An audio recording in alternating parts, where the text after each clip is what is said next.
And it's just lovely to have you here in person. Who loves Benjy and Heather? And I can hear the people on the line saying, so before we begin, I'm going to invite Benjy and Heather to lead us in 3 Oms. We're here in this sacred moment. And I don't know about you, but I've had a little busy time the last 2 years. So if you would take us away. I'd like to invite you first to take a deep breath out, just let it off. We've landed. Now we'll take a deep breath in and sing the sound of Om all together 3 times. Deep breath in.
Take a long breath in, a long breath out.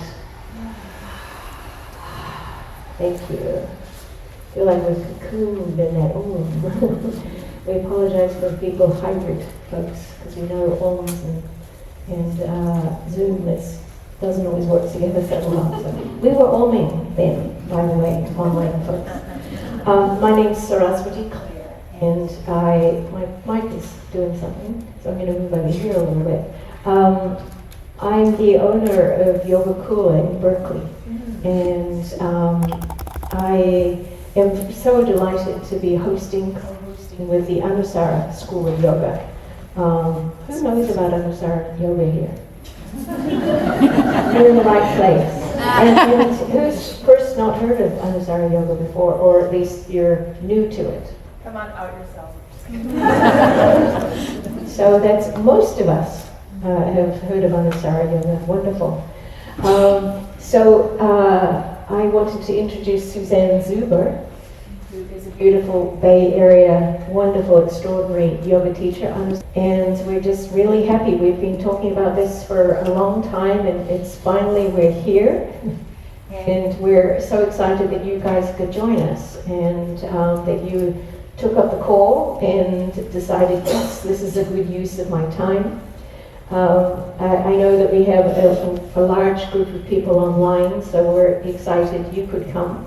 Probably a few reasons maybe to not fly around the country right now, so we understand why you're at home. Meaning, just for people flying in from different countries.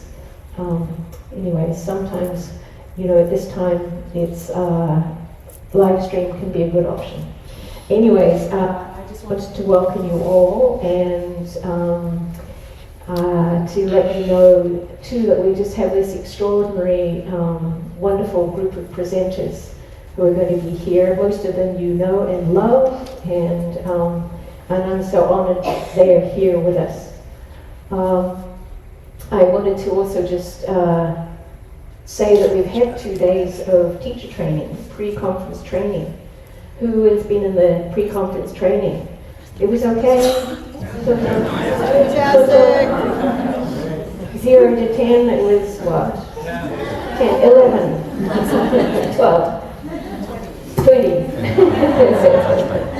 It beautiful hearing your shares about how much you loved having these deep conversations and really understanding, how yoga can help us in these challenging, complex times in the world.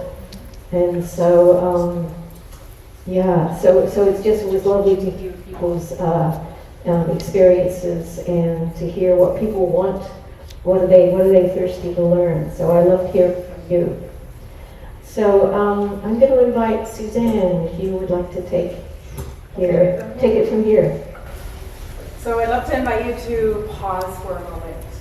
The teacher training was called Sacred Pause. We did a lot of amazing pausing, and it was just so nervous system regulating. And let's do it right now. So go ahead and close your eyes if you'd like, and take a deep breath in, and then out through the mouth. Kind of like a sigh. Feel free to sigh or not. 2 more, just like that.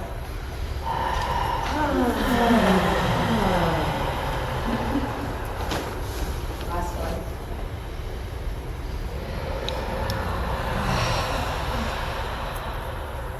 And then sit for a moment and become aware of your body and space.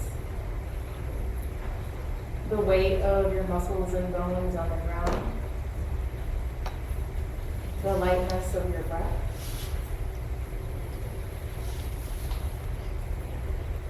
And the support that you have in your body and in your community.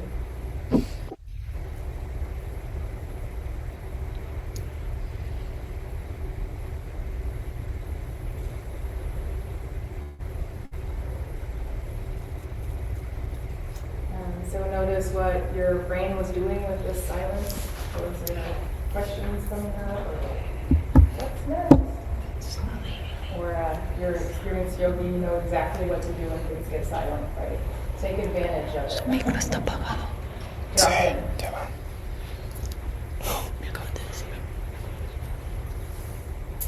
And I'm going to invite you, if your eyes are closed, open them slightly and let the prana of your eyes come forward, the life energy streaming out. And turn your head a little bit and look around. You might even, if you're good at twisting, twist all the way back and see all the other people who are in the back. Maybe say hi.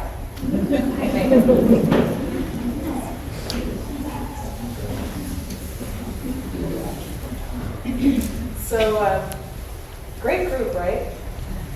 There's people from all over the world here. And I wanted to, now I can hear you. I'm in fight or flight now. Now I am.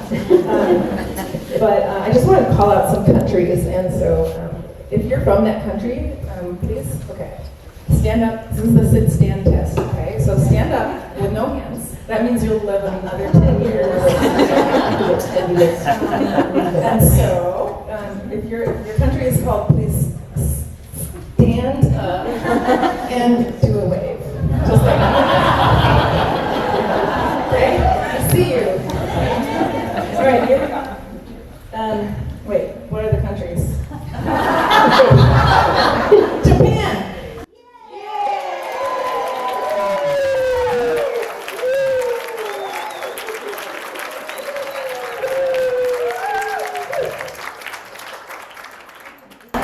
Oh yeah, wait, are we doing the round of applause for this? Yes, for everybody. Yes, Everybody. Okay, South America.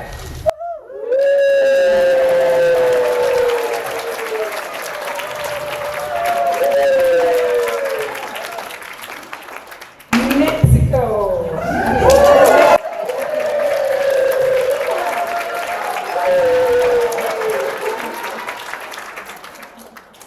Did I miss any country? Europe.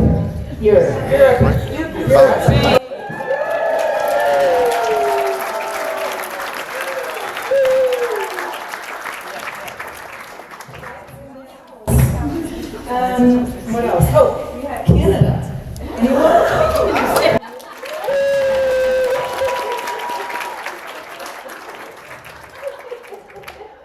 Any other countries outside the U.S. that I missed? That people are Spain. Oh yeah, Spain.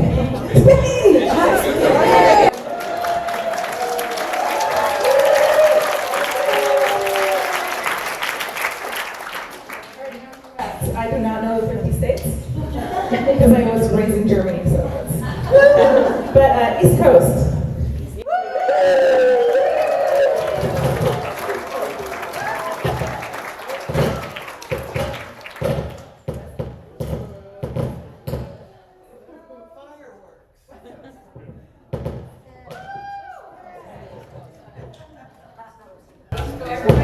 Oh, Texas. Texas.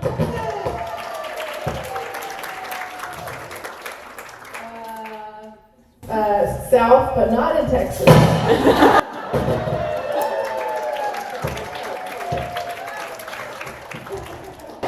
All right, did I miss anything? Go! California!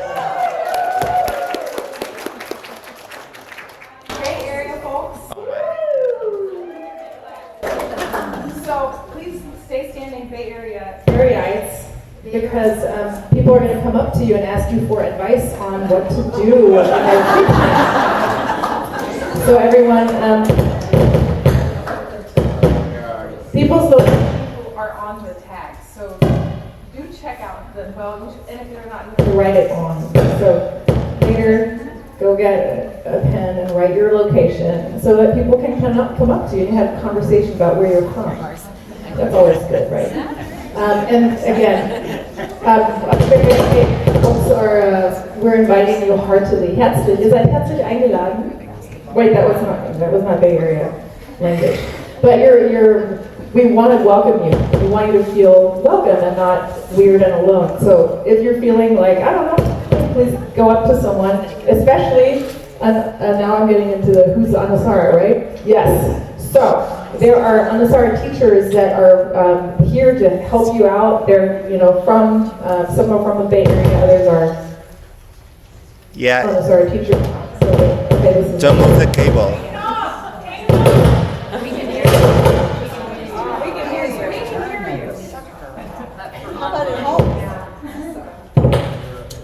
Yeah.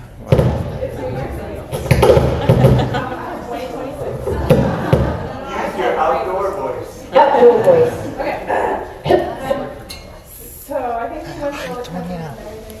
And Anusara. Anusara is next. So, wait, what am I asking about it? Could I get? Who has studied Anusara Yoga or has dabbled in it?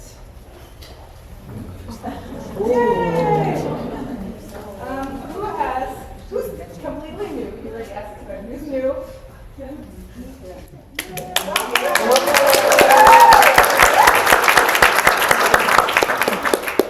And who is an Anusara teacher?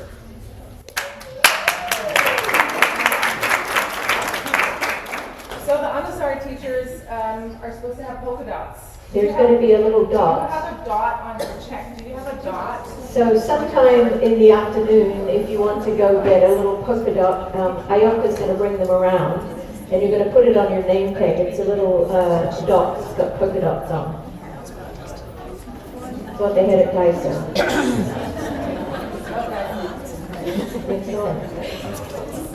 So the Anusara Yoga teachers, if you have questions about what is Anusara, or what is the system, what's available, go up to one of them.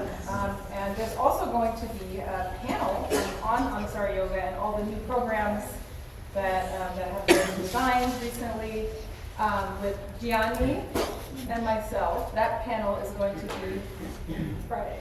Friday. Yeah, that's Friday at lunch, but it's brown bag. So you bring your lunch and learn all about the tools that are available to you for as a yogi, as a just a regular person that wants to move well and be stress resilient, and professional development programs of all sorts are happening. So stick around for that. Yeah. Okay. So what's next? What's next? So we are, as I've said, that we have so many amazing presenters here for this conference. It's like the who's who of yoga world. It's extraordinary.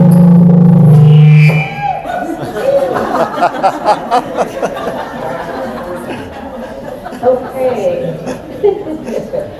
And so I wanted to particularly express gratitude for Benjy and Heather when I was coming up with the date, I was trying to find the date when they would be free to come. And then we chose the conference around their date. Because how could you have an event, a conference like this without our beloveds here? Truly agree? Yes. And so we also have a very honored special guest here who many of you love, our wonderful yoga scholar, Carlos Pomeda.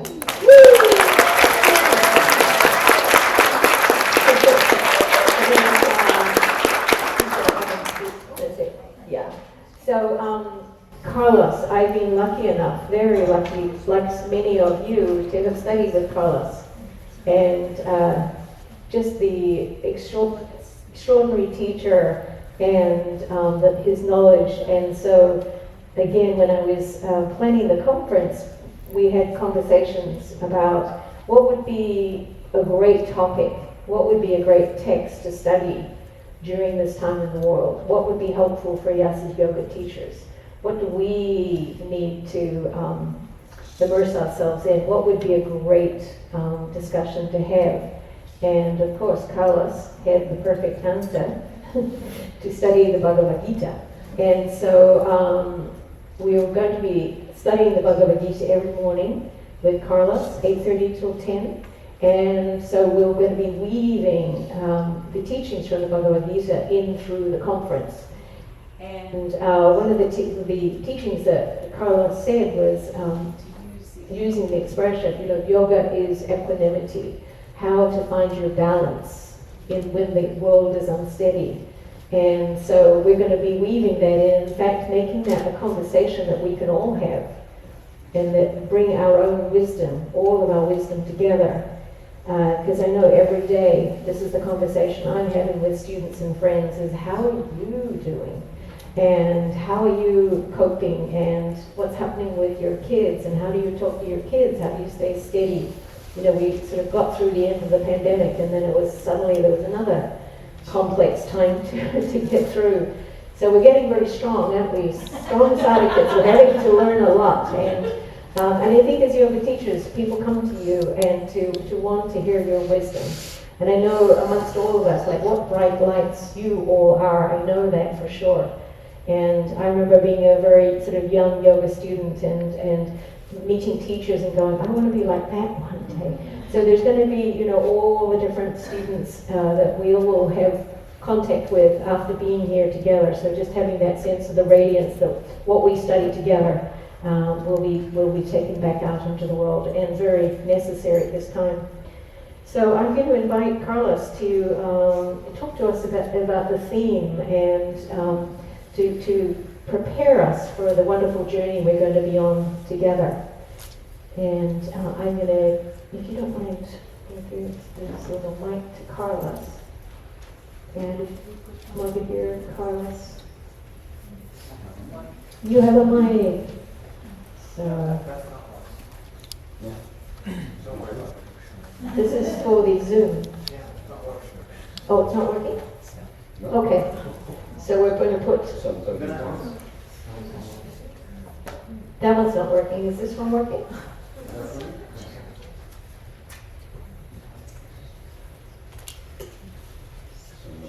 It seems we're not using them up. Which one's working? Can you pop it on? Thanks. And this is the one that's not. This one's not working. Is that right, Doug? That's okay. We're working. Okay. Ask them. They haven't said anything.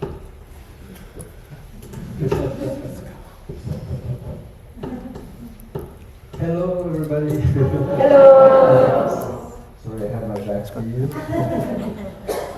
I'm really delighted to be here because when we were having those conversations about what topic, right, what would be the great topic, this really is the perfect topic. The Bhagavad Gita is unique compared to any other text of the yoga tradition in that it is about comfort.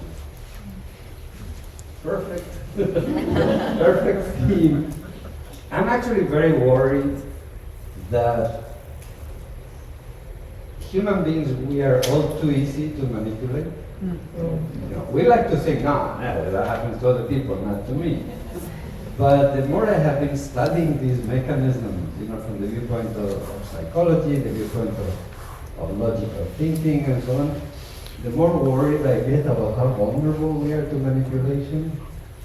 And one of the things that's happening to us now, which is very corrosive, is that politicians are using those buttons. Right? There's a few buttons that are very, we are very susceptible to. One of them is desire. You generate that desire in somebody, and that's a blinding force. Now you can manipulate it. Another one is fear. Scare people. Chances are they will do what you say if you promise them safety, even if you're just lying through your teeth. And the other one, sadly, is hatred. And that's happening, what's happening to us all over the world, because what happens here in the US is also copied by other places, and I see this happening in Spain, my native country. That I remember when democracy broke out in Spain, it was fantastic people, there were so many political parties.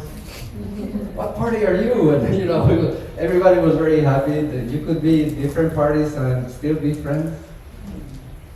And so what's happened to us, that we start seeing each other as the enemy. It's really corrosive. But it works for short-sighted political purposes. So I think this, for us as yogis, this is a challenge, it's a test.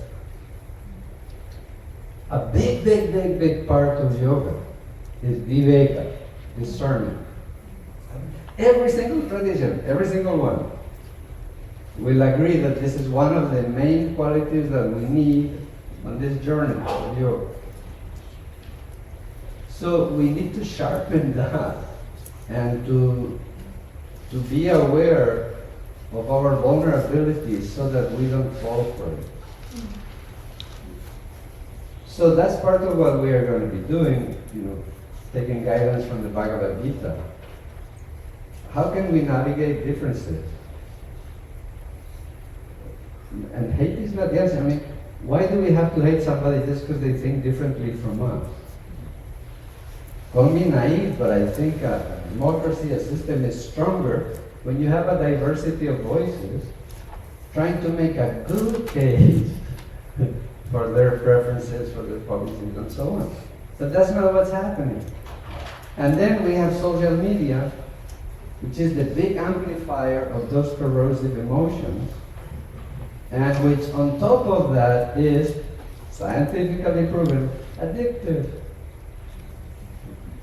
And so we have a situation here, I think, for all of us as yogis, that we have a responsibility, it seems to me, to stand up and say, what can I do to change this?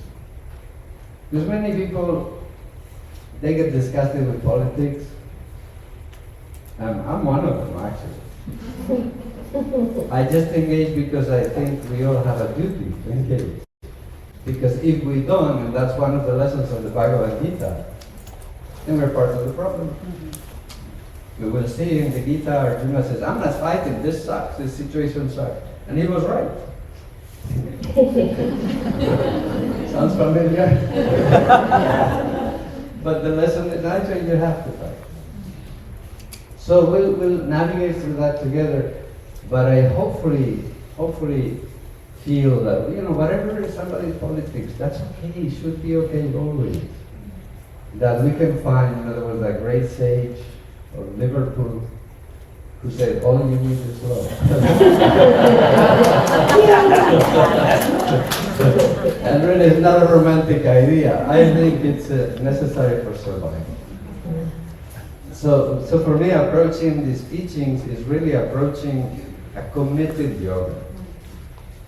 Where is there a positive force that can really bring change? Well, I think yoga is one of those. And so here we are, yogis engaged in a battle, whether we like it or not, because we live in it. Yes, it's a wonderful opportunity to gather here. By the way, it's so lovely to see these familiar faces. It really feels like a family reunion. Yes. With a little more gray. But it's also very lovely to see new blood and fresh faces. It's a wonderful gathering. So I'm really, really delighted. And again, it's such a timely topic that I'm very much looking forward to. Rolling up our sleeves, if you're wearing those sleeves, and getting to see how we put these teachings in practice and what guidance can we find to make a difference. So very, very, very excited about it, and also very grateful to Saraswati's efforts, and she's worked so hard.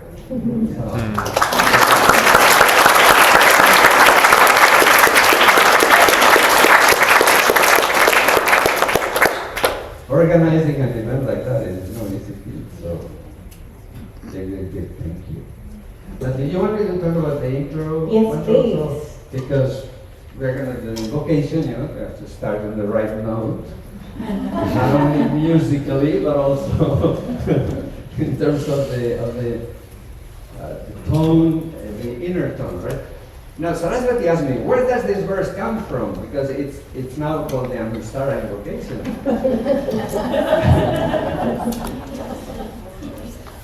Nobody knows. But a little bit of history, I think it's very interesting to understand the history. There was a movement in the medieval period in India because of all the different forms of yoga, the earliest one. Bhakti yoga, it really took a long time to take off. And you see it taken off in the medieval period, by starting after the 5th century or so.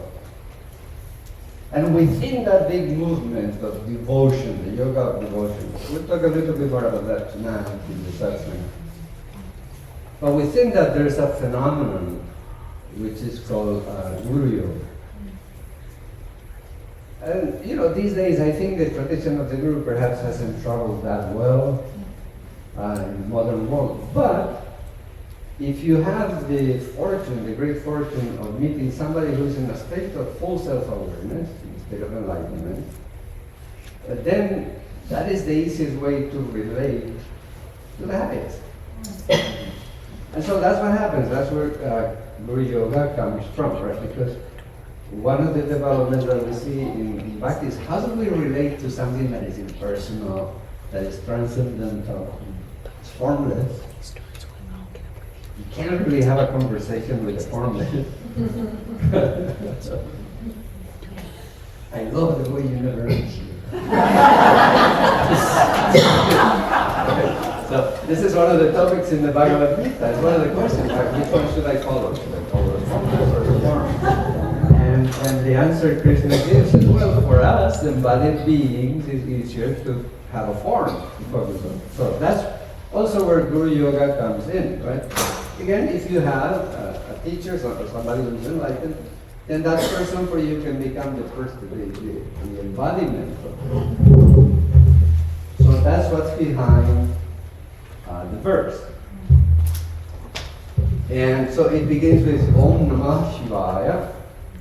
And this word Namah literally means salutation, which traditionally, the root is Nam. Nam means to bow. Nowadays, I mean, sometimes people make a big deal out of this, you know, Namaste, and then you see on the internet, the divine in me, recognizing the divine in you, greets you in, on and on and on. But originally this meant hello. I don't want to diminish it, but this is the truth. In classical India, how you greeted somebody was Namo Namah. Like, hello, hello.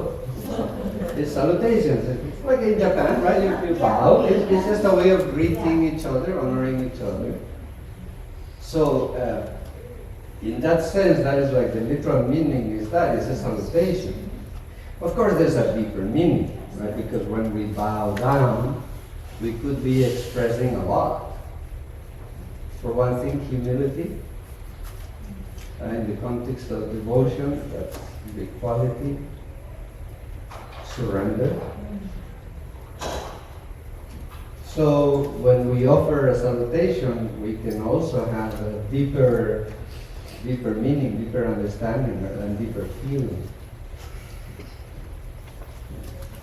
Then what happens is, which word do we take as the main one in the verse? I think originally the verse was dedicated to the Guru, right? So it was an expression of somebody who is approaching their Guru as an embodiment of the Supreme. So Namah Shivaya Gurave, salutations to the Guru who is Shiva. But grammatically, it can also be taken the other way around. And we've taken that approach for this translation. It's more non-denominational, right? It's more open-ended, because it also works grammatically, right? Namah Shivaya, salutations to the highest. The word Shiva it literally means the auspicious one. It's a word for the Supreme, to convey that the ultimate reality is goodness. The level of manifestation is always duality. But how do we describe that which is beyond duality? Well, the good words are the ones that fit there. So Shivaya.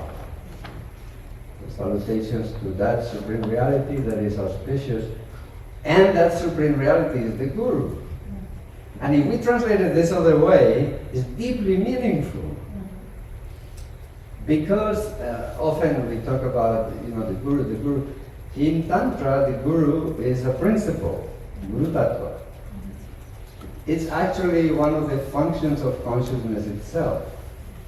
What that means is the Guru representing grace. Grace is ever present. It's always talking to us. But we can be hard of hearing. Yeah. Sometimes life has a way of making us listen. But it's a way that we can understand our yoga too, this learning to listen. So if we think of the Supreme, Shiva, as the Guru, then everything that happens in life, including the current situation, is part of the teaching. So again, this is something we can have in mind as we do the invocation, that everything in life is meant to teach us.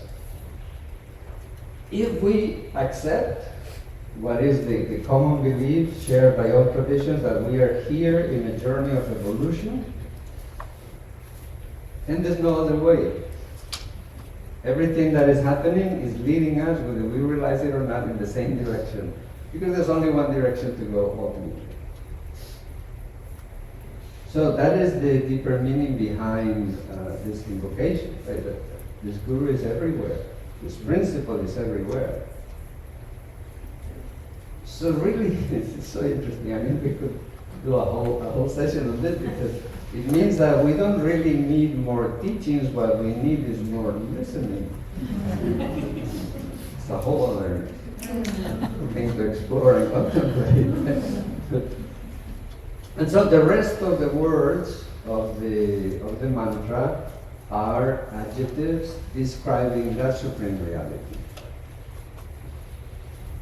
The next one, which is a long one, right? Satchidananda Murtaye. The word Murti, although it means form, literally, and again, if you are directing the mantra to a Guru, so you say, well, yes, the Guru is the form of the Supreme, it's a visible form. But it is also used sometimes in the form of, in the sense rather of nature. So what is the nature of this Guru principle that is Shiva, Satchidananda? And this is sort of a combination of terms that you find in some of the oldest texts of the Upanishads to describe that Supreme Reality. Sat, not easy to translate because it has many meanings that are lost in translation. We translate it as being, okay. But the thing is, in Sanskrit, if you say something is being, you are implying that that is eternal. Because anything that comes today, here today, comes tomorrow, that's not being. Right?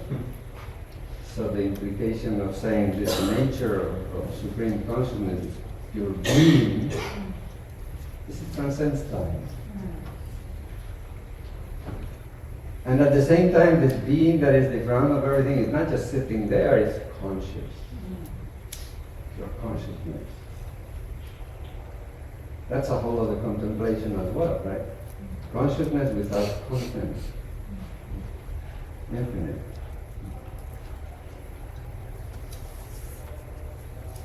But it's not just, again, just existence consciousness, it's also ananda. It's the fullness of joy, of fullness of being.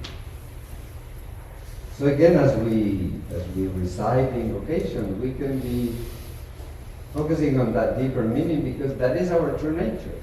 That's what we are.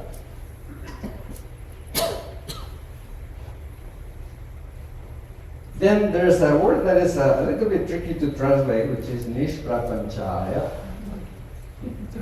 I see many different attempts out there on the internet. It sounds a bit weird when you translate it. It makes sense in Sanskrit. But prapancha, it comes from a root which means to expand. So prapancha comes to mean the creation.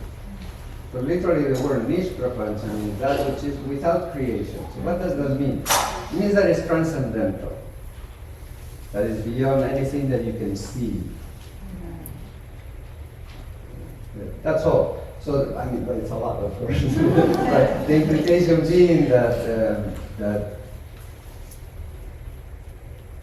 the target of our invocation is something that is ultimately transcendental, beyond all of this. And again, that has so many implications because it means it doesn't need any support, that it is the support of everything, etc., etc., etc. Right? So it's also very, very, very meaningful. Then from the viewpoint of experience, it's shantaya. It's shanta. So shanta is the participle, which means is peaceful. Peaceful also, in Sanskrit, the word also means quiet. Something that is becoming more valuable all the time, kind of deep silence within. So again, there's this immensity that opens up when you contemplate these words as you recite the invocation. It's that deep space within us, shanta. And niralambaya, again, literally it means without support. But the implication is similar to nishprapanchaya, and is that which is beyond everything that is manifest, but at the same time it supports it. So it itself doesn't need a support, it needs alamba. Alamba means support. And at the same time is the ground on which everything is happening. And finally, the last word, very beautiful, tejase. It is luminous of the nature of life. I was reading recently from the viewpoint of physics about the nature of life. It's so fascinating. Life is an amazing thing. And it's no coincidence that so much of the mystical language, or when people try to describe their experiences, they use language of light. And those of you who studied Kashmir Shaivism know that they love the language of light. The words of light are everywhere in the literature. It's such a beautiful approach. It's not a coincidence that we talk about enlightenment, because the experience of consciousness is very often is in the form of light within. So again, that it's a very rich word, and it's a word that is used here to give us an approach to that supreme reality that we are invoking. So as you can see, it's a very profound verse. It's full of meaning. And the more we can have that meaning present, as we recite it, then the deeper the experience for us. So without any further ado, That was fantastic.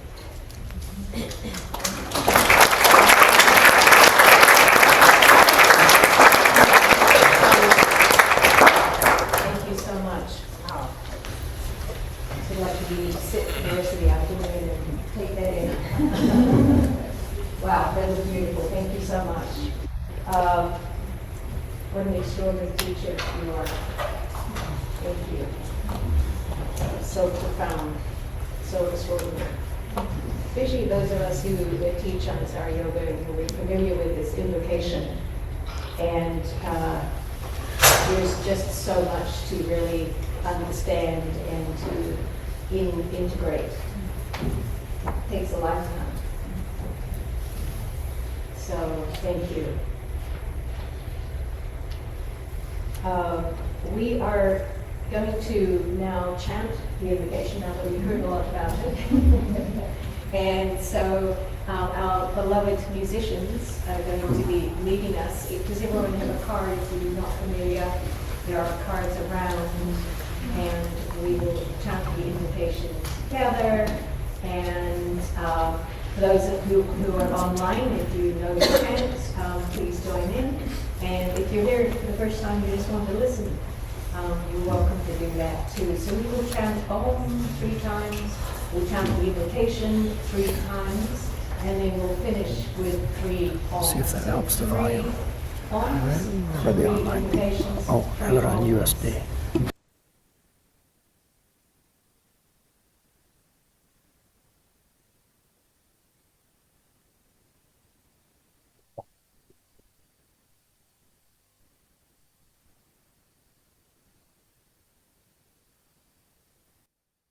The Brilliant insights into something we've been system. doing for a long Right. time. In all these years of meeting. So I invite you to take a deep breath in and out, and we're going to start with 3 Oms, 3 invocations, 3 more Oms. Breath in. Out.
much, Benjy. Beautiful. I'd like to recognize all the presenters who've flown in from all over the world. There are 17 people presenting offerings over the next few days. So, is this working? Yes. Okay. The Zoom mic. Oh, I Zoom mic. Give me a second.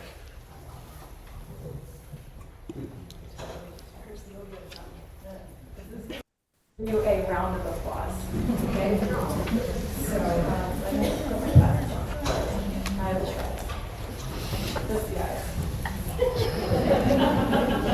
Christina Sell.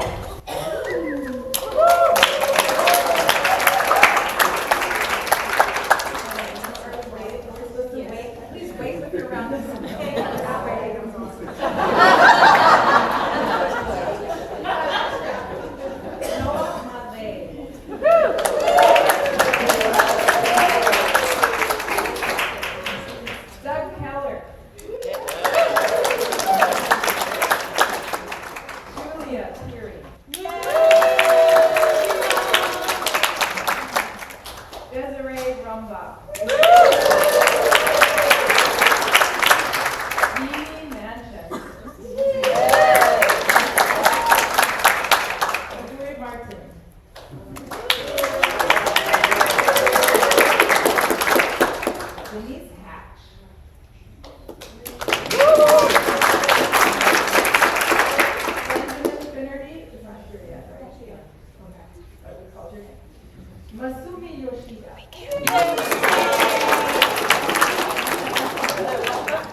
Hi. You can work out in here for a while. Thank you. Sure. I'm just going to do some planks now. Okay. A couple other wonderful special It's supposed to be this online thing, but their sound's not working anyway. And some of you may have heard of MC Yogi. And MC Yogi, I think it's originally from the Bay Area. He's a wonderful, wonderful musician. Oh, sorry. Wonderful yogi teacher.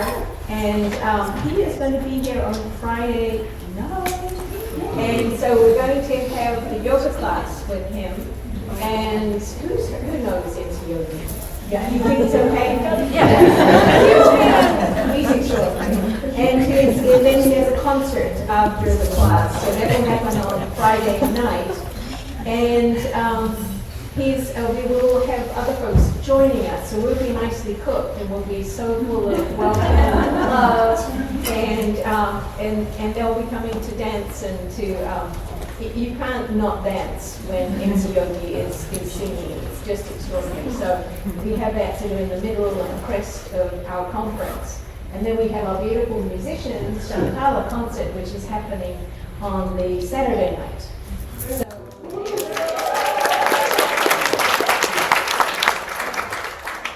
So if you know folks who live in the Bay Area, they should be here on Saturday night, you know. Let them know because these extraordinary musicians, Benjy, a very renowned musician from LA, is here as well. So it's going to be an extraordinary evening. And just before that is a community dinner. We have a few tickets left for the community dinner. And if you're interested in that, you can receive that. You can register for that outside, and we'll give you a lovely pink name tag. That's on Saturday. That's on Saturday before the Chantal concert. So we'll eat yummy food, and then we'll come and listen to this beautiful music. We also have a panel on Saturday. We have the Friday panel, which is on Anusara, the new initiatives, all the exciting work that's happening, and a fascinating discussion that will be really interesting for all yoga teachers. It's going to be extraordinary, really talking about some wonderful things that will be very helpful for you as yoga teachers and if you're interested in yoga. And then we have a neuroscience and yoga panel which happens on Saturday lunchtime. We have a nice spaciousness between each session. Usually there's half an hour between most of the sessions, but we did add in some lunch panels, and so I think you were saying earlier, we thought there were so many exciting topics, and if you can, come and bring your lunch and sit with us if you choose to. Yes, our panelists are Stephanie Lopez and Denise Hatch will be here, and we have a wonderful guest, Gopi Kaliyil, and he is a business strategist at Google. He introduced a whole yoga program to the Googlers. They call it yogas. And he's written books, and he studied a lot to do with the effects of practice, in that he grew up in Kerala and he's a lifelong practitioner and a kirtan player, and he will be speaking to us. So that's on Saturday, learning about brain health and the effects of stress. Is anybody? I think that's why we're all here. That's right. So before we move on into the rest of our program here, I wanted to just share my story into Anusara Yoga. I always felt very, very lucky to be introduced to Anusara Yoga. And this was in 1997. And it was so beautiful to be introduced to a system that was asana, and then pranayama, and then hatha yoga. All the aspects of bhakti yoga was all woven in. And I've been studying different systems for a long time, where it was very much just the asana section. And so it was lovely to come to a system that really tied everything in. It was about how you lived your life. Anybody have that? Yeah. I mean, how extraordinary. And I feel like even today, there's very few styles that really do encompass, and for people in the training programs, you're so lucky to study with these extraordinary scholars and to learn to really how to integrate all these incredible teachings.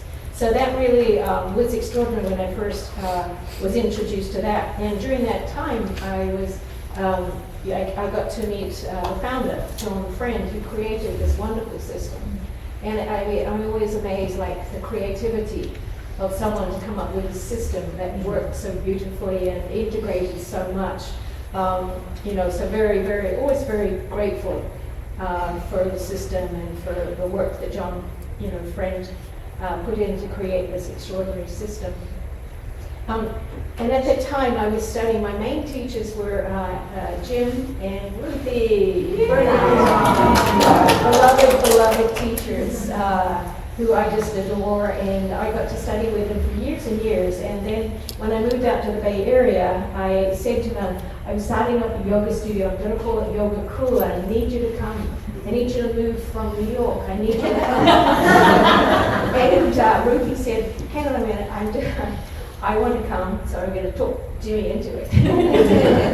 And so they came, and it was so sweet, because some of you were there. Like, we got to study with these extraordinary teachers, and all of a sudden it's like things just grew and grew, and it's continued to grow like that. We have meditation programs, we have philosophy programs, we have all these extraordinary teachers come, and I really wanted it to be a place for all of us who really want to dive deeper into these practices. So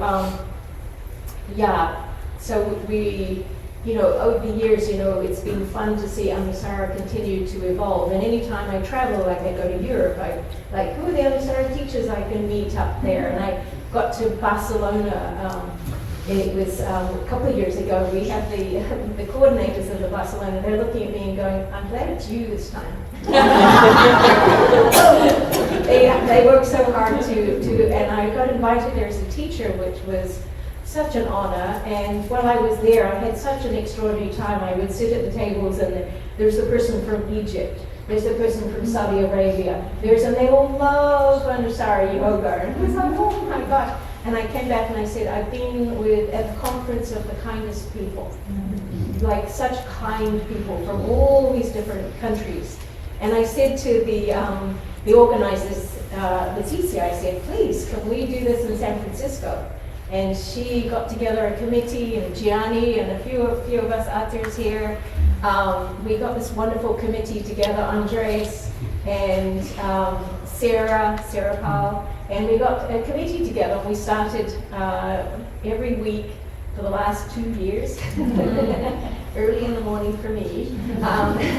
We had conversations about this, so we've been envisioning this for a very, very long time. And it's just so delightful just to see it all unfold. And yeah, very grateful. So I'm going to have Suzanne tell us a little bit more. Well, I was going to say, just with the Anusara school too, it's 14 years, I think I said this earlier, that we're celebrating this teacher-led school. And I was thinking about that. Is there another, community out there that's a school of yoga like this, teacher-run?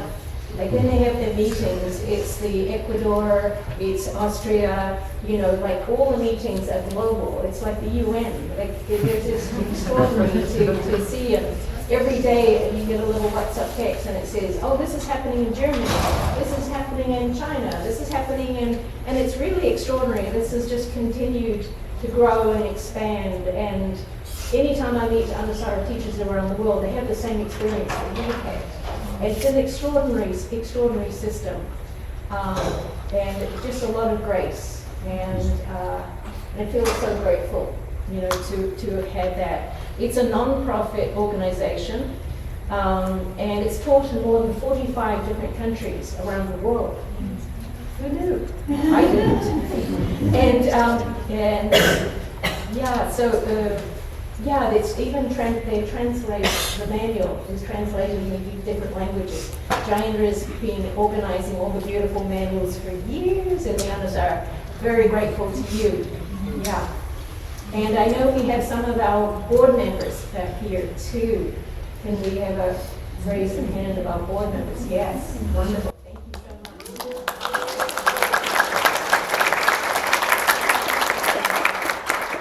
you so much. Gianni's going to come and speak to us about the board members and the different organizations. But before we get there, Suzanne's going to share her story of Anusara. Very briefly. I'm from a ballet background, and I moved around a lot as a kid, so I was unmoored in many different ways. When I came to California, I had 2 little kids, was completely stressed out, an academic, I'm an art historian by trade, or was.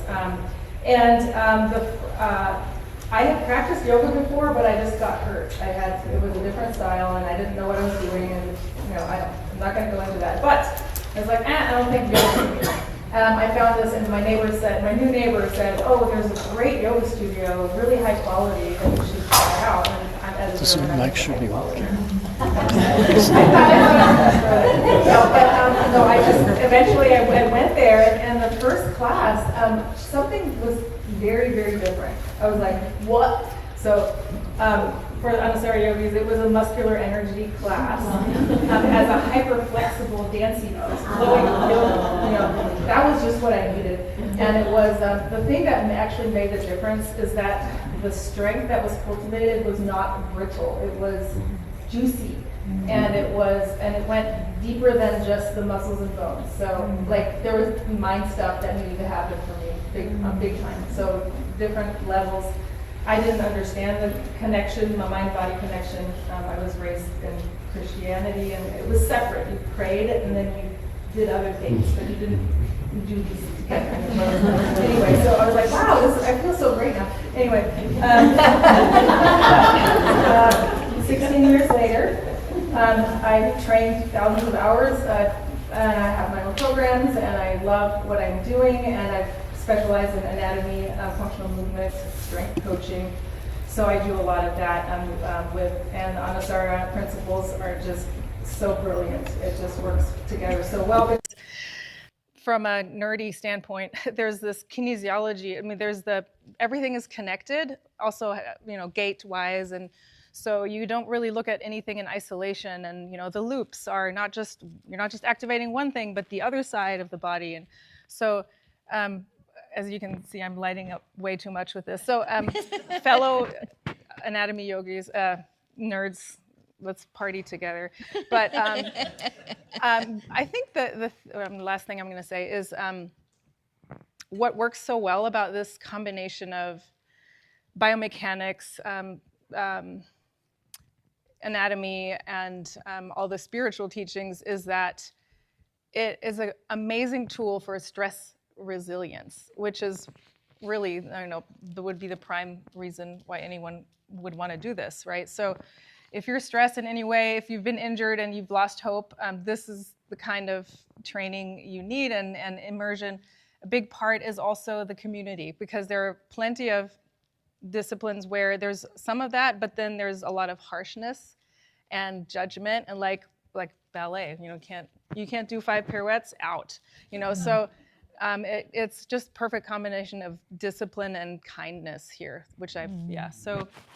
Thank you. Yeah, and during the, let's see, we're talking about a little bit, we were talking about how the yoga industry has changed, and the way we teach classes and where we teach and how we teach has definitely shifted. And that's something we are going to talk about with the panel with Gianni, because this is untapped potential for all of us. As students and as teachers. There are more places that you can teach than in the studio. And so that's going to be one topic that we'll talk about. So It's Friday panel. Yeah. Friday panel at Great. 1:30. 1:30. Can you give your thing Oh. to Gianni? Okay. So I'm going to invite Gianni to come and speak to us just for a couple of minutes. We'll definitely have the panel. We'll hear more. But Gianni, who is he's an amazing. If there's any job with an Anusara, he's doing it. Is that true? He is so incredible. He has just been extraordinary on the committee. It's like there's this thing to do, Gianni's going to do it. There's this thing to do, Gianni's going to do it. There's just extraordinary what he has been able to do, and it's been so fun. Like anytime there's sort of a moment coming up of like it's a difficult moment, Gianni's so wonderful. He really finds a solution, and he's very kind, and he's just very loving. And so I just wanted to give you just a moment, Gianni.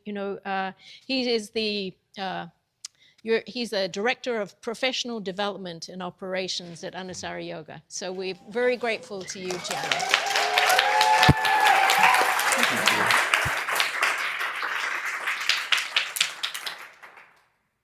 Well, thank you so much. I wasn't sure what to say today. I'm just so sorry. First of all, I'm really grateful with all of you, because this wouldn't be as possible without you. You have held the community and hold this event. So yes, we put all the energy and all the effort. The community put all that, but you trust us and you are here. Yeah. So I'm really grateful for that. Nothing of this would have been possible with the presenter saying yes to this call, and without any other participants coming to the event. So thank you so much. A round of applause to you. We've got to do it like this. Yeah. And then, well, what I can just say is that I'm so grateful for this community, and we have been riding waves since 2012, and I think what kept us together is the love for these teachings and the love for each of us. No matter how, what I could say is that it doesn't matter if you are still licensed or if you're not still licensed.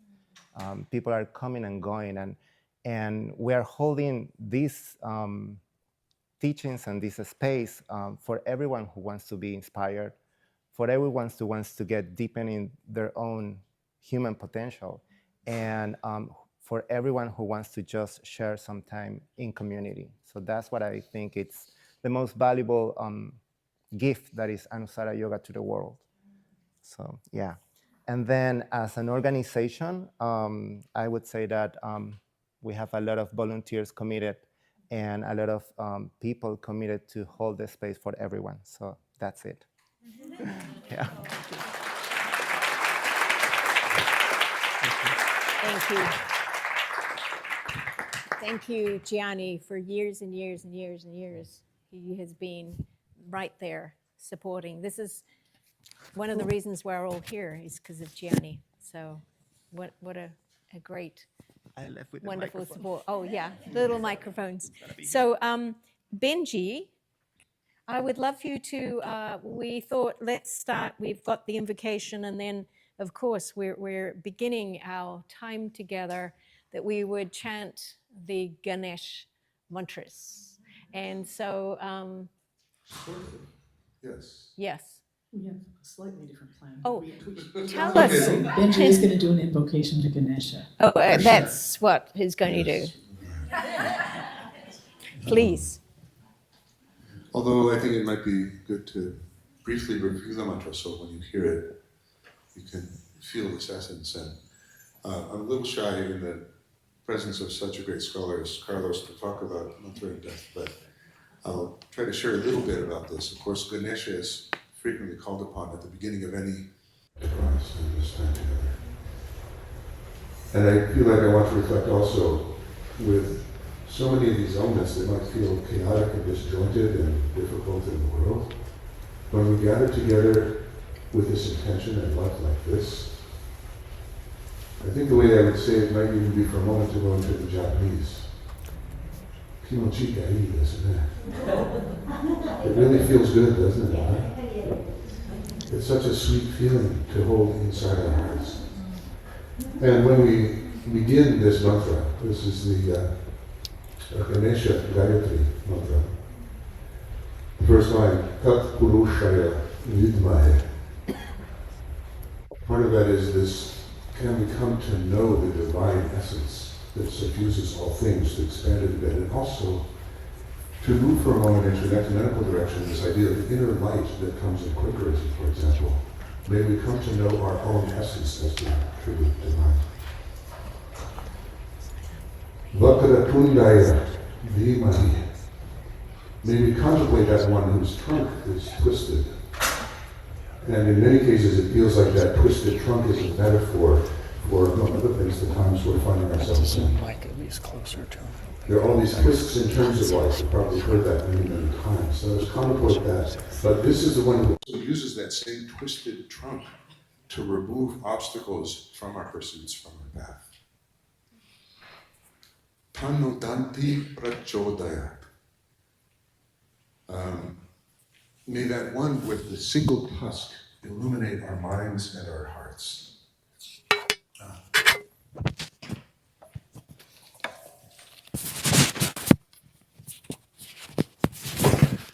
So I guess this is also going up to the Zoom, but of course that one tusk, it's a beautiful thing. It was said that Vyasa was dictating the text of the Yoga Sutra so quickly that it was very hard to keep up, so he had to break off the tusk. Is that right, Carlos? To write the Yoga Sutras. So what this is an invitation into our recognition of our own divine nature and the celebration of being on the beginning of this time together. So, Paula, we're not going to have you sing that one. Take it a little easy on you after the long day that many of you have already had. But we're going to sing, after Benjy sings that lovely invocation, we're going to sing a very simple mantra together, all in unison, which is Soham Hamsa. So say Soham. Soham. Hamsa. Hamsa. Soham Hamsa. Soham Hamsa. It simply means, I am that, referring to the supreme being, universal consciousness, the being of love. That I am. I am that. That I am. It's a beautiful doorway to step through. I think of all of these mantras as being vehicles for love, because when we chant them, we are literally bathing in the energetic field of the divine. We're bringing them into our whole system of our body, mind, and they resonate, and they bring those frequencies forward inside of us because they're already there. But sometimes we don't see them fully or experience them fully. So mantra is a vehicle that helps us to do that. So when you hear me starting to sing that, Benjy will start singing it first. Feel free to just join in and sing along with us. This is Vito Grigoli joining us from LA. We're delighted to have his company.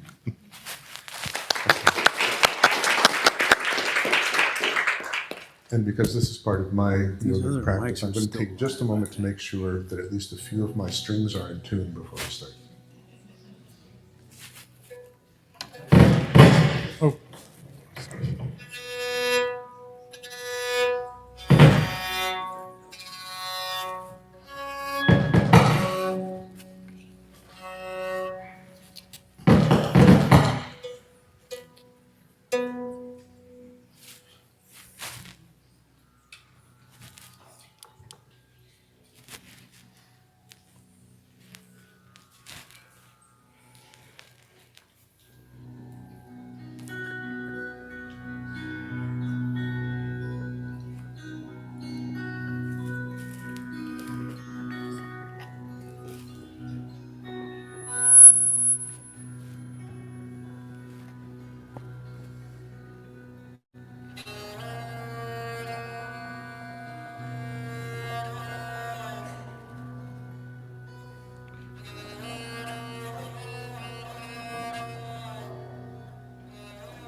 Soham, Hamsa, being with that connection to the great being inside. Such a pleasure to be in your presence.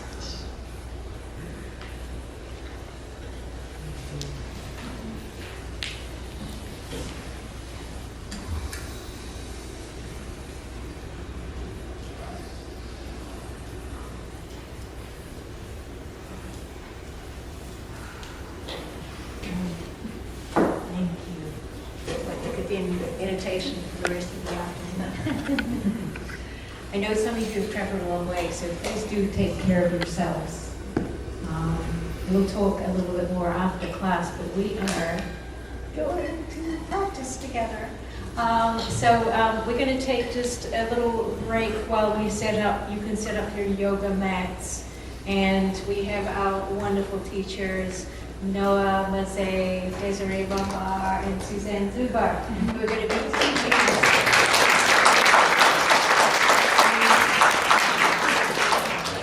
So we will start in about 10 minutes. Does that feel like enough time?